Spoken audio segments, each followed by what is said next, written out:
2024ರ ಐತಿಹಾಸಿಕ ಮಡಿಕೇರಿ ದಸರಾವನ್ನು ಅದ್ದೂರಿಯಾಗಿ ಆಚರಿಸಲು ನಿರ್ಧರಿಸಲಾಯಿತು. ದಶಮಂಟಪ ಸಮಿತಿ ಅಧ್ಯಕ್ಷ ಜಗದೀಶ್ ಅವರ ನೇತೃತ್ವದಲ್ಲಿ ಮಡಿಕೇರಿಯ ಖಾಸಗಿ ಹೋಟೆಲ್ನ ಸಭಾಂಗಣದಲ್ಲಿ ನಡೆದ ಸಭೆಯಲ್ಲಿ ಅದ್ದೂರಿ ದಸರಾ ಆಚರಣೆಯ ಕುರಿತು ದಶಮಂಟಪ ಸಮಿತಿಗಳ ಸದಸ್ಯರು ಹಾಗೂ ಕರಗ ಸಮಿತಿಯ ಪ್ರಮುಖರು ಸಭೆಗೆ ಹಲವು ಸಲಹೆ ಸೂಚನೆಗಳನ್ನು ನೀಡಿದರು. ದಶಮಂಟಪ ಸಾಗುವ ಮಡಿಕೇರಿಯ ರಸ್ತೆಗಳೆಲ್ಲ ಬಹುತೇಕ ಹೊಂಡ ಗುಂಡಿಗಳಿಂದ ಕೂಡಿದ್ದು, ಆದಷ್ಟು ಬೇಗ ರಸ್ತೆಗಳ ಗುಂಡಿಗಳನ್ನು ಮುಚ್ಚಿಸುವ ಕಾರ್ಯ ಆಗಬೇಕು. ಸಮಯಕ್ಕೆ ಸರಿಯಾಗಿ ಮಂಟಪಗಳು ಹೊರಟು ಪ್ರದರ್ಶನ ನೀಡುವಂತಾಗಬೇಕು.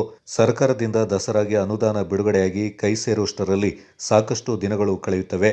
ಹೀಗಾಗಿ ಮೊದಲು ಅನುದಾನ ಬಿಡುಗಡೆಯಾಗಬೇಕು. ಜೊತೆಗೆ ದಸರಾದ ಅನುದಾನವನ್ನು ಸಂಪೂರ್ಣವಾಗಿ ದಸರಾಗೆ ಉಪಯೋಗಿಸಬೇಕು. ರಸ್ತೆಗಳ ದುರಸ್ತಿಗೆ ನಗರಸಭೆ ಅನುದಾನವನ್ನು ಬಳಸುವಂತೆ ಸಲಹೆ ಕೇಳಿಬಂತು. ಧ್ವನಿವರ್ಧಕದ ಬಳಕೆಯಲ್ಲಿ ಸಾಕಷ್ಟು ಗೊಂದಲಗಳು ಎದುರಾಗಿದ್ದು, ಮೊದಲು ಆ ಬಗ್ಗೆ ಚರ್ಚಿಸಿ ಒಂದು ತಾರ್ಕಿಕ ಅಂತ್ಯಕ್ಕೆ ಬರುವಂತೆ ಹಲವು ಸದಸ್ಯರು ಸೂಚಿಸಿದರು.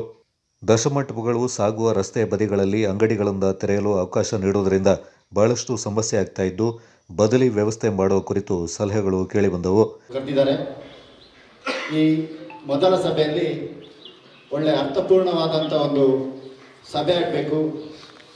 ಮಂಟಪ ಸಮಿತಿ ಮಂಟಪಗಳ ಯಾವ ರೀತಿ ಕಾರ್ಯಕ್ರಮಗಳು 9 ದಿನದ ಕಾರ್ಯಕ್ರಮ, ಅದೇ ರೀತಿ ಕರ್ಗ ಯಾವ ರೀತಿಯಲ್ಲಿ ಹೊರಡಬೇಕು ಅಂತೇಳಂಥ ವಿಚಾರಧಾರೆಗಳು ಈ ಸಭೆಯಲ್ಲಿ ಒಳ್ಳೆ ರೀತಿಯಲ್ಲಿ ನಡಿಬೇಕು ಅಂತ ನಾನು ಈ ಒಂದು ಸಭೆಯಲ್ಲಿ ದಶಮಂಟಪದ ಅಧ್ಯಕ್ಷರಲ್ಲಿ ಮನವಿ ಮಾಡ್ಕೊಳ್ತಾ ಇದ್ದೀನಿ. ತುಂಬ ಚೆನ್ನಾಗಿ ಆಚರಿಸಬೇಕಂತೇಳಿ ಮೀಟಿಂಗಲ್ಲಿ ಎಲ್ಲರೂ ಹೇಳ್ತಾ ಇದ್ದಾರೆ. ಅದೇ ರೀತಿ ಎಲ್ಲರೂ ಕೋಪರೇಷನ್ ಮಾಡಿ ಒಳ್ಳೆ ರೀತಿಯಲ್ಲಿ ಓಡಿಸ್ಬೇಕು ಅಂತೇಳಿ, ಆದಷ್ಟು ಬೇಗನೆ ಓಡಿಸ್ಬೇಕು ಅಂತೇಳಿ ಎಲ್ಲರೂ ಹೇಳ್ತಿದ್ದಾರೆ. ಅದೇ ರೀತಿ ಕರ್ಗದ್ದು ಅಮಾವಾಸ್ಯೆ ಬಂದು 2ನೇ ತಾರೀಕಿಗೆ ಆಗುತ್ತೆ. ಅಕ್ಟೋಬರ್ 2, 3ನೇ ತಾರೀಕಿಗೆ ಕರ್ಗ ಶುರುವಾಗುತ್ತೆ. ಕರ್ಗ ಶುರುವಾಗಿ 10ನೇ ದಿನ ದಸರಾವು ಪ್ರಾರಂಭವಾಗುತ್ತೆ. ಅದು ಲೆಕ್ಕ ಪ್ರಕಾರ ಹೇಗಿದೆ ಅದೇ ರೀತಿ ನಡೆಸಬೇಕು. ಈ ಆದಷ್ಟು ಬೇಗ ದಾನವನ್ನು ಆದಷ್ಟು ಬೇಗವನ್ನು ಕೊಡಿಸಬೇಕು ಅಂತೇಳಿ ಅಧ್ಯಕ್ಷರಲ್ಲಿ ಕೇಳಿಕೊಳ್ತೇನೆ. ಈ ಬಾರಿ ಕೋಟೆಮಾರಮ್ಮ ದೇವಾಲಯಕ್ಕೆ ಸಿಕ್ಕಿದೆ. ಕಳೆದ ಬಾರಿ ತುಂಬ ಕೆಟ್ಟ ಅನುಭವಗಳನ್ನ ಅನುಭವಿಸಿದ್ದೀವಿ. ಆದರೆ ಈ ಬಾರಿ ಆ ರೀತಿಗಳಾಗಬಾರ್ದು. ಅದಕ್ಕೋಸ್ಕರ ಪೂರ್ವ ತಯಾರಿಯಲ್ಲಿ ಯಾವ ರೀತಿಯಲ್ಲಿ ಮಂಟಪಗಳು ಸಾಗಬೇಕು, ಜನಮೆಚ್ಚುಗೆ ಮಂಟಪಗಳು ಆಗಬೇಕು ಅಂತೇಳಿ ಎಲ್ಲರ ಮಾತಿದೆ. ಆದರೆ ಅದರ ಹಿಂದೆ ಪರಿಶ್ರಮಗಳು ಎಷ್ಟಿದೆ ಅದರ ಬಗ್ಗೆ ಸವಿಸ್ತರವಾಗಿ ಆಲೋಚನೆ ಮಾಡಿ ಮಂಟಪಗಳನ್ನ ನಾವು ಯಾವ ರೀತಿಯಲ್ಲಿ ತಯಾರು ಮಾಡ್ಬೋದು. ಅದಕ್ಕೆ 10 ಮಂಟಪಗಳ ನಾವು ಈ ಕಳೆದ ನಮಗೆ ಇದು 3ನೇ ಬಾರಿ ದಶಮಂಟಪ ಸ್ಥಾನ ಸಿಗ್ತಾ ಇರೋದು. 2 ಅನುಭವಗಳು ಆಗಿದೆ. ಇದು 3ನೇ ಅನುಭವ. ಇದು ಒಳ್ಳೆ ರೀತಿಯಲ್ಲಿ ಎಲ್ಲರೂ ಮೊದಲಿಗೆ ಒಂದು ವ್ಯವಸ್ಥಿತವಾಗಿ ಈ ಥರ ನಡಿಬೇಕು ಅಂತ ಎಲ್ಲರೂ ಒಂದೊಂದು ಮಾಹಿತಿಗಳು ಕೊಟ್ಟರೆ ನಮಗೆ ಇದು ಒಳ್ಳೆ ರೀತಿಯಲ್ಲಿ ನಡೆಸ್ಕೊಳ್ಳೋಕೆ ಆಗುತ್ತೆ ಅಂತ ಹೇಳ್ತಾ ನನ್ನ ಪ್ರಸಿದ್ಧ ಮಡಿಕೇರಿ ದಸರಾ ಇನ್ನೇನು ಕೆಲವೇ ದಿನಗಳಲ್ಲಿ ಶುರುವಾಗಲಿದೆ. ಅದರ ಒಂದು ಪ್ರಮುಖ ಆಕರ್ಷಣೆ ಅಂದರೆ ದಶಮಂಟಪದ ಶೋಭಾಯಾತ್ರೆ. ಆ ಶೋಭಾಯಾತ್ರೆಗೆ ಮೆರುಗು ನೀಡಲಿಕ್ಕೆ 10 ಹಲವು ಮಂಟಪಗಳು ಇಡೀ ಮಡಿಕೇರಿ ನಗರದಲ್ಲಿ ಆ ದಿನ ಸಂಚಾರ ಮಾಡಲಿಕ್ಕಿದೆ. ಆ ಒಂದು ದಿಶೆಯಲ್ಲಿ ಆ ಮಂಟಪಗಳ ಉಸ್ತುವಾರಿಯನ್ನು ತೆಗೆದುಕೊಳ್ಳುವಂತಹ ಒಂದು ಜವಾಬ್ದಾರಿ ನಡೀಲಿ. ಹಾಗೆ ಯಾವುದೇ ರೀತಿ ಗೊಂದಲ ಆಗದಿರಲಿ, ಅನುದಾನ ಕೊರತೆ ಇರ್ಬೋದು, ಜೊತೆಗೆ ಯಾವುದೇ ಪ್ರೈಸ್ ರೀತಿಯಲ್ಲೂ ಗಲಾಟೆ ಆಗದಂಗೆ ಎಲ್ಲರೂ ಒಟ್ಟಿಗೆ ಬಹುಮಾನ ತಗೊಂಡು ಎಲ್ಲರೂ ಖುಷಿಯಿಂದ ಮಾಡಬೇಕು ಅಂತ ಹೇಳ್ಕೊಡ್ತೇನೆ. ಮತ್ತು ನಮಗೆ ಗೊತ್ತಿರೋಗೆ ರಸ್ತೆ ದುರಸ್ತಿ ಅದೆಲ್ಲ ಆದಷ್ಟು ಬೇಗ ಬೇಗ ಮಾಡಿಕೊಟ್ರೆ ಎಲ್ಲ ಮಂಟಪ ಅನುಕೂಲ ಆಗುತ್ತೆ.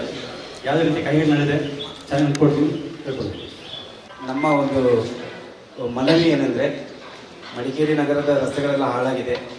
ದಸರಾ ಇನ್ನೇನು ಹತ್ತಿರದಲ್ಲಿರೋದ್ರಿಂದ ಆದಷ್ಟು ಬೇಗ ಕಾರ್ಯಾಧ್ಯಕ್ಷರು ಇಲ್ಲೇ ಇದ್ದಾರೆ, ದಶಮಂಟಪ ಸಮಿತಿ ಅಧ್ಯಕ್ಷರಿದ್ದಾರೆ. ನೀವೆಲ್ಲ ದಯವಿಟ್ಟು ರಸ್ತೆಗಳನ್ನ ಬೇಗ ಬೇಗ ರೆಡಿ ಮಾಡೋಕ್ಕೆ ನಗರಸಭೆಗೊಂದು ಹೇಳಿ ರೆಡಿ ಮಾಡಿಸ್ಬೇಕು. ಹಾಗೆ ಈ ಬಾರಿ ಅನುದಾನನ ಸ್ವಲ್ಪ ಜಾಸ್ತಿ ಮಾಡಿಸ್ಬೇಕು ಅಂತ ಹೇಳ್ಬಿಟ್ಟು ನಾನು ನಿಮ್ಮಲ್ಲಿ ಕೇಳ್ಕೊಳ್ತಾ ಇದ್ದೀನಿ. ಕಡೆ ಪಕ್ಷ ಒಂದು 5 ಲಕ್ಷ ಆದರೂ ಸಿಗಂಗೆ ಮಾಡಿ. ಸರ್ಕಾರದಿಂದ ಬರುವ ಅನುದಾನ ಮೊದಲು ನಮ್ಮ ಕೈ ಸೇರ್ತಾ ಇತ್ತು. ಇತ್ತೀಚಿನ ದಿನಗಳಲ್ಲಿ ಅದು ಮಾಯ ಆಗಿದೆ. ಅದೇನೋ ಕಾರಣಗಳು ಗೊತ್ತಿಲ್ಲ. ಅದಕ್ಕೆ ಕಾರ್ಯಾಧ್ಯಕ್ಷರು ಮತ್ತು ನಮ್ಮ ದಶಮಂಟಪ ಅಧ್ಯಕ್ಷರು ಅದರ ಬಗ್ಗೆ ಸೂಕ್ತ ಗಮನ ಹರಿಸಬೇಕು. ಯಾಕೆಂದರೆ ಅನುದಾನ ನಮ್ಗೆ ಫಸ್ಟ್ ಸಿಕ್ಕಿದ್ರೆ ತುಂಬ ಅನುಕೂಲ ಆಗ್ತದೆ. ಯಾಕೆಂದರೆ ನಿಮಗೇನು ಸಪೋರ್ಟ್ ಬೇಕು ಅಂತೇಳಿ ನಮ್ಮ 10 ಮಂಟಪದಲ್ಲಿ ಒಂದೊಂದು ಮಂಟಪದಲ್ಲಿ ಸಮಿತಿಯಲ್ಲಿ ಸಾಧಾರಣ 105 ಜನ ಸದಸ್ಯರುಗಳಿದ್ದಾರೆ. ನಿಮಗೇನು ಸಪೋರ್ಟ್ ಬೇಕಂದ್ರೆ ಖಂಡಿತ ನಾವು ಕೊಡ್ತೀವಿ. ಡಿಜೆಯ ಏನು ವಿಷಯ ಅಂತ ಹೇಳ್ಬಿಟ್ಟು ಎಲ್ಲರಿಗೆ ತಿಳಿಸ್ಬೇಕು. ಆಮೇಲೆ ಅನುದಾನದಲ್ಲಿ ಹೇಳಿರ್ತಂಥ ಅನುದಾನವನ್ನು ಆದಷ್ಟು ಬೇಗ ಕೊಡಿಸ್ಬೇಕಂತ ಎಲ್ಲರ ಪರವಾಗಿ ನಾವು ಕೇಳ್ಕೊಳ್ತೀವಿ. ಅವರಿಗೆ ಎಲ್ಲದಕ್ಕೆ ನಮಗೆ ಟ್ಯಾಕ್ಸ್ ಬಿಲ್ ಪೇ ಮಾಡಲಿಕ್ಕೆ ಆಗೋದಿಲ್ಲ. ಆಗ ಈ ವರ್ಷ ಅದನ್ನೊಂದು ಅನ್ವಯಿಸಿ ಡೈರೆಕ್ಟಾಗಿ ಕರಗ ಆಗುವಾಗ ದಸರಾ ಸಮಿತಿಯಿಂದ ಕರಗ ಆಗುವಾಗ ನಮಗೆ ಪೇಮೆಂಟ್ ಬರೋ ರೀತಿಯಲ್ಲಿ ಮಾಡಿಕೊಡ್ಬೇಕು. ಆದರೆ ಸರಿ ನಾವು ಎಲ್ಲೆಲ್ಲೂ ಹೋಗಿ ಅದಕ್ಕಿರೋ ಗೋಚರಗಳು ಇದೆಲ್ಲ ಮಾಡೋದು ಕಷ್ಟ ಆಗ್ತದೆ. ಮತ್ತು ಒಂದು ಕೊಟ್ಟಿದ್ರೆ ನಮಗೆ ಕಳೆದ ವರ್ಷ ಭಾರಿ ತೊಂದರೆ ಆಗಿದೆ. ದಯವಿಟ್ಟು ಶಾಪ್ ಕೊಡೋದು ನೀವು ತೆಗಿಬೇಕು. ಶಾಪ್ ಕೊಡಬಾರ್ದು ಎರಡು ಸೈಡಲ್ಲೂ. ನಮಗೆ ಬರೋಕ್ಕೆ ತೊಂದರೆ ಆಗಿ ನಮ್ಮ ಕಳೆದ ಮಂಟಪ ಈ ಥರ ಆಗಿದೆ. ಅದರಿಂದ ಅವುಗಳನ್ನು ನೀವು ಮಾಡಿಕೊಳ್ಳಿ. ಮತ್ತು ಕರ್ಗಕ್ಕೂ ಅನುದಾನ ಜಾಸ್ತಿ ಮಾಡಬೇಕು. ದಸರಾ ಇದಕ್ಕೂ ಅನುದಾನ ಜಾಸ್ತಿ ಮಾಡಬೇಕು. ಒಂದು 5 ಲಕ್ಷ ಮಂಟಪ ಕೊಡಿ, ಒಂದು 3 ಲಕ್ಷ ಕರ್ಗ ಕೊಡಾಗಿ ಮಾಡಿ ನೀವು ಒಳ್ಳೇದು ಮಾಡಿ. ದಸರಾ ಸಮಿತಿಯ ಅಧ್ಯಕ್ಷರಿಗೂ ಡಿಜೆ ಸಮಸ್ಯೆಯನ್ನು ಆದಷ್ಟು ಬೇಗ ಬಗೆಹರಿಸಿಕೊಳ್ಳಬೇಕು. ಗಣಪತಿ ಉತ್ಸವದಲ್ಲಿ ಪೊಲೀಸ್ ವರಿಷ್ಠಾಧಿಕಾರಿ ಹೇಳ್ತಾ ಇದ್ದಾರೆ, ಬಹಳ ನಿರ್ಬಂಧನ ಆಗ್ತಾ ಇದ್ದಾರೆ. ಇದ್ರ ಬಗ್ಗೆ ಬೇಗ ನೀವು ಒಂದು ಕ್ರಮ ಕೈಗೊಂಡ್ರೆ ನಮಗೂ ಒಂದು ಒಳ್ಳೆಯದು. ಯಾಕೆಂತಂದರೆ ಮುಂದೆ ನಾವು ಈಗ ಅಡ್ವಾನ್ಸ್ಗೆ ಏನೇ ತೊಂದರೆ ಆಗ್ತದೆ ನಮಗೆ. ಅದಕ್ಕೆ ಇನ್ನು ಅಕ್ಟೋಬರ್ 2ಕ್ಕೆ ದಸರಾ ಕರಗ ಸ್ಟಾರ್ಟ್ ಆಗ್ತದೆ. ಅದಕ್ಕಿಂತ ಮುಂಚೆನೇ ಅನುದಾನ ಬರೋಂಗೆ ಮಾಡಿಕೊಡ್ಬೇಕು ಕಾರ್ಯಾಧ್ಯಕ್ಷರು. ಒಂದು ರೂಪರೇಷೆ ಬೇಕು. ಕೊನೆಯ ಹಂತದಲ್ಲಿ ಪೊಲೀಸರು ಒಂದು ನಿಯಮ ಕೊಟ್ಟರೆ ಅದನ್ನು ನಾವು ಪಾಲನೆ ಮಾಡೋಕ್ಕೆ ಕಷ್ಟ ಆಗ್ತದೆ. ಆದ್ದರಿಂದ ದಶಮಂಟಪದ ಅಧ್ಯಕ್ಷರ ಜವಾಬ್ದಾರಿ ಏನಿದೆ, 10 ಮಂಟಪಗಳು ಯಾವ ರೀತಿ ನಡವಳಿಕೆ, ಈಗ 2 ಟ್ಯಾಕ್ಟರ್ ಮತ್ತೆ ನಾವು ಅದಕ್ಕೆ ಅನುಸರಿಸಬೇಕಂತ ರೀತಿ ಕೊನೆಯ ಹಂತದಲ್ಲಿ ನಾವೆಲ್ಲ ತಯಾರಿ ಮಾಡ್ಕೊಂಡ್ಮೇಲೆ ಅವ್ರು ಕೊಟ್ಟಂತ ನಿಯಮ ನಾವು ಪಾಲಿಸೋದಾದ್ರೆ ಅದಕ್ಕೆ ನಮ್ಮ ಒಪ್ಪಿಗೆ ಇಲ್ಲ. ನಮ್ಮ ಮಂಟಪ ಅಲ್ಲ, ನಾವು 10 ಮಂಟಪದಿಂದನೂ ಒಪ್ಪಿಗೆ ಕೊಡಕ್ಕೆ ಹಾಕಿಲ್ಲ. ಅದೇ ರೀತಿ ಕಳೆದ ವರ್ಷ 1 ಕೋಟಿ ಏನು ಬರ್ತದೆ ಅನುದಾನ ಬರ್ತದೆ ಹೇಳಿದ್ರು. ಅದರಲ್ಲಿ GST ಕಟ್ಟಾಗಿ 15 ಲಕ್ಷ GST ಕಟ್ಟಾಗಿ ನಮಗೆ ಅನುದಾನ ಬರಬೇಕಿತ್ತು. ಅದರಲ್ಲಿ ನಮಗೆ ಪುನಃ ಕಮಿಟಿಗೆ ಬರಬೇಕು 3 ಲಕ್ಷ ಬರ್ತದೆ ಅಂತ ಹೇಳಿದ್ರು. ಅದನ್ನು ಸಹ ಪುನಃ ನಮಗೆ GST ಕಟ್ ಮಾಡಿಕೊಡ್ಬೇಕು.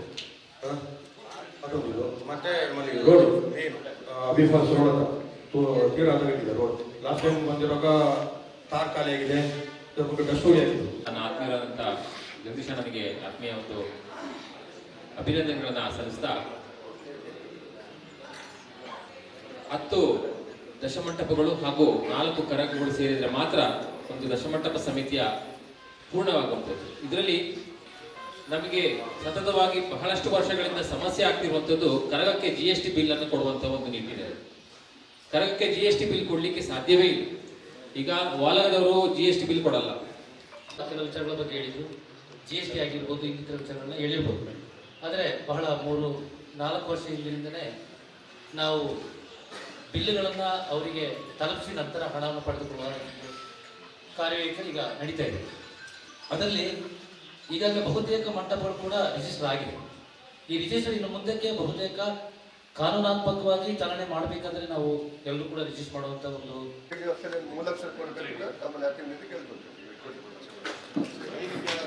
ನಾವೆಲ್ಲಿ ಹೋಗುವಾಗ ರಸ್ತೆ ಬದಿ ಕೆಲವು ವಾಹನಗಳು ಮತ್ತು ಕೆಲವು ಸಾಮಗ್ರಿಗಳನ್ನ ಹಾಕಿರ್ತಾರೆ, ನಮಗೆ ಮಂಟಪ ಹೋಗ್ಲಿಕ್ಕೆ ಕಷ್ಟ ಆಗುತ್ತೆ ಅಂತೇಳಿ ನಾವನ್ನ ನಮ್ಮ ಏನು ಕಾರ್ಯಾಧ್ಯಕ್ಷರಿದ್ದಾರೆ ಹಾಗೆ ನಮಗೆ ಈಗ ಮುಂದಿನ ನಮ್ಮ ಅಧ್ಯಕ್ಷರು ಜಿಲ್ಲಾಧಿಕಾರಿ, ಯಾಕೆಂದರೆ ನಮಗೆ ಈ ಬಾರಿ ಸ್ಟೇ ಆಗಿರೋದ್ರಿಂದ ನಮಗೆ ಜಿಲ್ಲಾಧಿಕಾರಿಯವರೇ ನಮಗೆ ಅಧ್ಯಕ್ಷರಾಗಿರ್ತಾರೆ, ಹಾಗೆ ಪ್ರಧಾನ ಕಾರ್ಯದರ್ಶಿಯಾಗಿ ರಾಜೇಶ್ ಅವರು ಇರ್ತಾರೆ.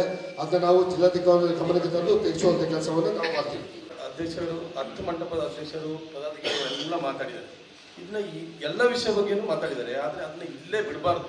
ದಶಮಂಟಪ ಅಧ್ಯಕ್ಷರು ಕಾರ್ಯರೂಪಕ್ಕೆ ತರಬೇಕು. ಯಾಕೆ ಹೇಳ್ತಿದ್ದೀನಿ ಅಂತಂದರೆ 2 ವರ್ಷದಿಂದ ದಶಮಂಟಪ ಅಧ್ಯಕ್ಷ ಆಗಿ 2 ಜನ ಇಲ್ಲಿ ಕೂತಿದ್ರು.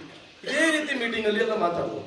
6 ಗಂಟೆಗೆ ಬೆಳಿಗ್ಗೆ 2 SP ಆಗಿದ್ರು, ಬಂದು ಆಫ್ ಮಾಡಿದ್ದಾರೆ. ಇಲ್ಲಿ 10 ಮಂಟಪದವರು ಇದ್ದಾರೆ, ಕೇಳಿ ನೋಡಿ ಏನು ಪ್ರಯೋಜನ ಆಯಿತು? ಮಾತಾಡಿ ಚರ್ಚೆ ಮಾಡಿ ಏನು ಪ್ರಯೋಜನ ಆಯಿತು? 6 ಗಂಟೆಗೆ ಬೆಳಿಗ್ಗೆ ಬರ್ತಾರೆ, ಆಫ್ ಮಾಡ್ತಾರೆ. ಸೌಂಡೇ ಇಲ್ಲ, ಮತ್ತೇನು ಕೆಲಸ ಮಾಡೋದು? ಒಂದು ಆ ವಿಷಯ ಅದನ್ನು ನೀವು ಗಂಭೀರವಾಗಿ ಪರಿಗಣನೆ ತಗೊಳ್ಬೇಕು. ಲಾಸ್ಟ್ 10 ದಿನ ಇರುವಾಗ SP ಮೀಟಿಂಗಲ್ಲಿ ಹೋಗಿ ಒಪ್ಪಬಾರ್ದು ಯಾವುದೇ ಕಾರಣ. ವಿಚಾರವಾಗಿ ಒಂದು ವಿಚಾರನ ಹೇಳಲಿಕ್ಕೆ ಇಷ್ಟಪಡ್ತೇನೆ. 9 ದಿನಗಳ ಕಾಲ ಗಾಂಧಿ ಮಂಟಪದಲ್ಲಿ ಕಾರ್ಯಕ್ರಮ ಆಗುತ್ತೆ. ಅಲ್ಲಿ ಹಾಕುವಂತ ಸ್ಪೀಕರ್ಗಳಿಗೆ ಯಾವುದೇ ತರ ಡೆಸಿಬಲ್ ಲಿಮಿಟ್ಸ್ಗಳನ್ನ ಯಾರು ಕೇಳೋದಿಲ್ಲ, ಅದಕ್ಕೆ ಯಾವುದೇ ಕಾನೂನು ಇಲ್ಲ. ಮಂಟಪದಲ್ಲಿ ಹಾಕುವಂತ ಸ್ಪೀಕರ್ಗಳಿಗೆ ಎಲ್ಲಾ ರೀತಿಯ ಕಾನೂನುಗಳು ಇರ್ತದೆ. ಯುವ ದಸರಾ ದಿವಸ ರಾತ್ರಿ 1 ಗಂಟೆಗೆ ಮಾಡಬೇಕಾ? ಇಡೀ ಊರಿಗೆ ಒಂದು ಕಾನೂನು ಮಾಡಬೇಕು.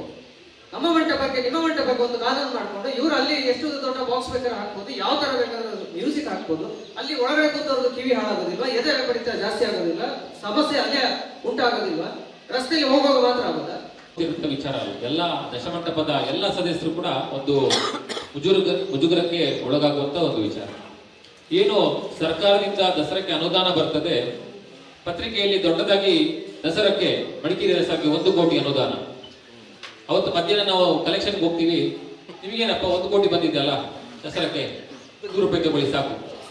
ನಿರ್ದಿಷ್ಟವಾಗಿ ದಸರಾಕ್ಕೆ ಬಂದಂತ ಅನುದಾನದಲ್ಲಿ ದಶಮಂಟಪಗಳಿಗೆ ಎಷ್ಟು ಅನುದಾನ ಕೊಡ್ತೀರಿ ಅಂತ ತಾವು ಫಸ್ಟೇ ಇದರಲ್ಲಿ ಡಿಸೈಡ್ ಮಾಡ್ಬೇಕು. ದಸರಾ ಸಮಿತಿ ಡಿಸೈಡ್ ಮಾಡಿ ನಮ್ಮೆಲ್ಲರಿಗೂ ನೀವು ಹೇಳಬೇಕು. ಕಟ್ಟು ಮಾಡಿ 1 ಕೋಟಿ ಅನುದಾನ ಬಂದಿದೆ ಅಂತ ಮಾತ್ರಕ್ಕೆ ಸರ್ಕಾರಕ್ಕೆ ಇದರಿಂದ GST ಅಥವಾ ಟ್ಯಾಕ್ಸ್ಗಳು ವ್ಯಾಪಾರಿಗಳಿಂದ, ಟ್ಯಾಕ್ಸಿಯವರಿಂದ, ಪೆಟ್ರೋಲಿಂದ ಅಥವಾ ನಾವು ಪರ್ಚೇಸ್ ಮಾಡುವಂತ ಎಲ್ಲಾ ವಸ್ತುಗಳಿಂದ ಕೂಡ ಅವರಿಗೆ ಟ್ಯಾಕ್ಸ್ ಸೇರ್ತಾ ಇದೆ. ಈ ಹಣದಿಂದ ಒಂದು ಸ್ವಲ್ಪ ಇಷ್ಟು ಹಣವನ್ನು ಕೊಟ್ಟು ನಮ್ಮ ದಸರಾ ಸಮಿತಿ ಮತ್ತು ದೇವಸ್ಥಾನಗಳು ಹಾಗೇನೆ ಸರ್ಕಾರದಿಂದ ಸೇರಿ ಇದನ್ನು ಮಾಡೋದು. ಇಲ್ಲಿ ಇಷ್ಟೇ ಇರೋದು, 365 ದಿನ ಇದ್ದಾಗ 1 ದಿನ ಮಾತ್ರ ನಮ್ಮ ಈ ಫೆಸ್ಟಿವಲ್ ಅನ್ನು ನಡೆಸೋದು. ಮೈಸೂರು ದಸರಾ ಆಗಲಿ, ಮಡಿಕೇರಿ ದಸರಾ ಆಗಲಿ ಈ ರೀತಿ ನಡೆಸುವಂತ ವ್ಯವಸ್ಥೆ. ಹಾಗಿದ್ರೆ ಸುಪ್ರೀಂ ಕೋರ್ಟ್ ಆರ್ಡರ್ ಇದೆ, ನೀವು ಒಂದು ಮನುಷ್ಯನಿಗೆ 12 ಡೆಸಿಬಲ್ಸ್ ಹೈಯೆಸ್ಟ್ ಸೌಂಡ್, ಅದರಿಂದ ಹೆಚ್ಚಿಗೆ ಹಾಕಿದಾಗ ಕ್ಯೂಡ್ ಆಗತ್ತೆ. ಗಣಿಗಾರಿಕೆಯಲ್ಲಿ 12 ಡೆಸಿಬಲ್ಸ್ಗೆ ಅದಕ್ಕೊಂದು ಕಂಟ್ರೋಲ್ ಇದೆ.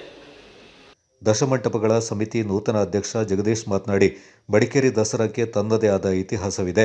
ಈ ಬಾರಿ ಮಡಿಕೇರಿ ದಸರಾವನ್ನು ಅದ್ದೂರಿಯಾಗಿ ಆಚರಿಸುವ ನಿಟ್ಟಿನಲ್ಲಿ ನಗರದ ರಸ್ತೆಗಳ ದುರಸ್ತಿಗೆ ಕ್ರಮ ವಹಿಸುವುದು, ಬೀದಿ ದೀಪಗಳ ದುರಸ್ತಿ ಮತ್ತು ಧ್ವನಿವರ್ಧಕ ವಿಷಯಕ್ಕೆ ಸಂಬಂಧಪಟ್ಟಂತೆ ಸಂಬಂಧಪಟ್ಟ ಇಲಾಖೆಗಳೊಂದಿಗೆ ಚರ್ಚೆ ಮಾಡಿ ತೀರ್ಮಾನ ತೆಗೆದುಕೊಳ್ಳುವುದಾಗಿ ತಿಳಿಸಿದರು. ಹಾಗೂ ದಶ ಮಂಟಪಗಳ ದೇವಾಲಯಗಳಿಗೆ ಒಪ್ಪಿಸುತ್ತಾ ಈ ಬಾರಿ ನವರಾತ್ರಿಯ ಒಂದು ದಶಮಂಟಪದ ಅಧ್ಯಕ್ಷ ಸ್ಥಾನವನ್ನು ಎಲ್ಲ ಒಂದು 10 ಮಂಟಪ ನನ್ನ ಅಧ್ಯಕ್ಷ ಈ ಬಾರಿ ಚುನಾಯಿಸಿದ್ದಾರೆ. ಈ ನವರಾತ್ರಿ ಒಂದು ಕಾಲದಲ್ಲಿ ಈಗ ನಮಗೆ ಮೊದಲದಾಗಿ ಎಲ್ಲರೂ ವಿಚಾರಗಳು ಹೇಳಿದ್ದಾರೆ. ಆ ವಿಚಾರವನ್ನು ನಾವು ಚರ್ಚೆಗಳಲ್ಲಿ ಮಾತಾಡಬೇಕು. ಅದರ ಬಗ್ಗೆ ಎಲ್ಲ ಚರ್ಚೆ ಮಾಡಬೇಕಾಗಿದೆ. ಮೊದಲನೇದಾಗಿ ನಾನು ಏನಂದರೆ, ವೇದಿಕೆಯಲ್ಲಿರುವಂಥ ನಮ್ಮ ಸಚಿವರುಗಳ ಅರ್ಚಕರುಗಳು, ಹಿರಿಯರು, ನಮ್ಮ ಸುತ್ತಮುತ್ತಲು ಎಲ್ಲರಿಗೂ ಅದೇ ರೀತಿ ನಮ್ಮ ಅಧ್ಯಕ್ಷರು, ಸಮಿತಿಯವರು, ಗಣ್ಯರಿಗೂ ನಾವು ಅದೇ ರೀತಿ 10 ಮಂಟಪ ದೇವಾಲಯ ಅಧ್ಯಕ್ಷಗಳು ಹಾಗೂ ಪದಾಧಿಕಾರಿಗಳು ಹಾಗೂ ನಮ್ಮ ಎಲ್ಲ ವಿದೇಶಿಗಳಿಗೂ ನಾನು ಮೊದಲಾಗಿ ಧನ್ಯವಾದ.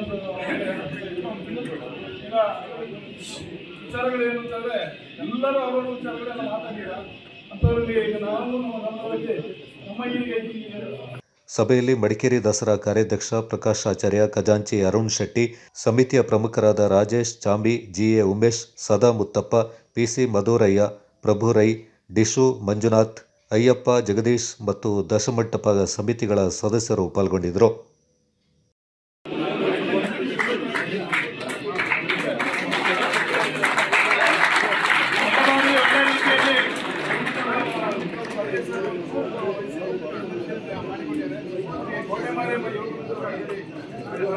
ನಾವು